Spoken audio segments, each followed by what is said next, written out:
Bonjour et bienvenue à l'invité de Thierry Dim. Nous avons le plaisir aujourd'hui d'accueillir Monsieur Roland Gosselin. Bonjour Monsieur Roland Gosselin. Bonjour. Vous êtes le directeur général de la banque Peter Cam. Oui. On constate aujourd'hui qu'il y a une relance au niveau des États-Unis et il y a une stagnation, on pourrait dire, au niveau peut-être de l'Europe. La Chine baisse légèrement. Comment se présente aujourd'hui la situation macroéconomique sur le plan global? Alors, nous, la manière dont on le voit, c'est vrai que la croissance aux États-Unis reste quelque chose d'important et qui reste un peu le moteur finalement de ces derniers mois. Et c'est vrai qu'on se base énormément sur ce moteur-là pour le reste du monde. Comme vous le dites assez justement, la Chine, avant d'aller sur l'Europe, c'est vrai que la Chine est à un niveau de croissance inférieur à ce à quoi on était habitué ces 10-15 dernières années. Et c'est vrai que je pense que ça a été un facteur très important finalement dans cette réduction qu'on a vu aussi au niveau des matières premières, par rapport justement à ce besoin de matières premières qui était peut-être fait en fonction d'une croissance de la Chine à 10% et on n'y est plus et on n'y sera sans doute plus. Mais Par contre, l'Europe, c'est vrai que l'Europe, ça c'est un vrai problème. Oui. la croissance de la Chine, vous pensez le sera autour de 6-7% selon vous? Oui, alors pour nous, c'est en effet 2-3% inférieur au taux habituel qu'on avait vu entre 8 et 9%, 9% et demi, ce qui reste très très fort. Je dirais aujourd'hui en Europe, on en rêverait d'une croissance comme celle-là. Mais c'est vrai que ça a eu forcément un facteur de ralentissement, même si et il y a eu énormément d'articles là-dessus et de questions. Nous ne pensons pas du tout qu'il y ait en fait un atterrissage dur au niveau de la Chine. On pense que la croissance va se maintenir à ces niveaux-là. Oui. Vous avez des doutes par contre sur l'Europe. Pourquoi?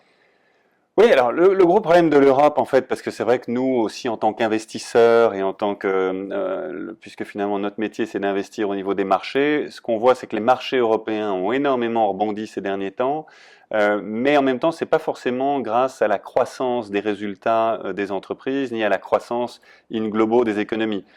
On reste avec une économie qui est très flat, qui est même heureusement pas en déflation, mais qui est quand même zéro Mais on a croissance. quand même des indicateurs assez positifs ces derniers mois. Voilà, ça c'est la question aujourd'hui qui sous-tend probablement ce redressement des marchés, qui est l'un, les économies pourraient se relancer, c'est ce qu'on espère, et la deuxième chose, c'est évidemment tout ce programme de la Banque Centrale Européenne, qui finalement est un formidable dopant au niveau des marchés d'actions, puisque finalement on n'a pas beaucoup d'autres alternatives que cela.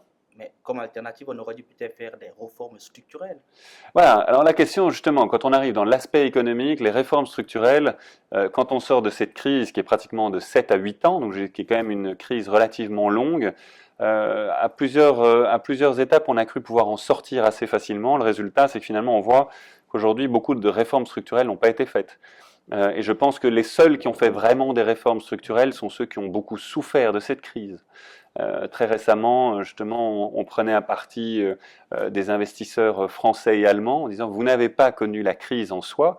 Les Espagnols, les Grecs, les Italiens ont pu connaître la crise et ont pris probablement certaines réformes. Les Grecs, c'est un autre point, j'en parlerai pas. Mais par contre, c'est vrai que l'Espagne et l'Italie, par exemple, on voit qu'il y a eu des réformes qui commencent à produire leurs fruits. Alors revenons justement au niveau des réformes, plus précisément au niveau de la réforme de la banque privée, est-ce qu'elle va dans le bon sens? Alors, la réforme de la banque privée, c'est vrai qu'on le voit ici, ici à Genève, on peut vraiment voir qu'il y a une vraie problématique de la banque privée. Je pense qu'en effet, la banque privée est dans depuis maintenant, c'est assez concomitant en fait avec la crise, parce que finalement, depuis toutes ces évolutions sur la réglementation, sur le secret bancaire, j'ai toutes ces industries qui étaient basées sur des choses assez stables depuis des années sont en pleine refonte. Alors maintenant, je crois qu'il y aura des nouveaux acteurs, il va y avoir beaucoup de consolidation, probablement encore dans la banque privée, et il y aura probablement une valeur ajoutée plus forte qui devra être apportée par rapport à ce qu'on apportait avant. Donc il y a un vrai challenge, il y a une vraie réindustrialisation de ce métier qui est intéressante.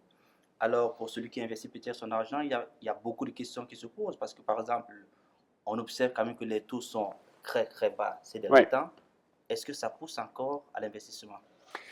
Oui, alors ça c'est le grand problème parce qu'il y a un an, on se serait retrouvé à la même époque. On tablait tous les investisseurs en disant que les taux sont trop bas et que les taux devraient remonter.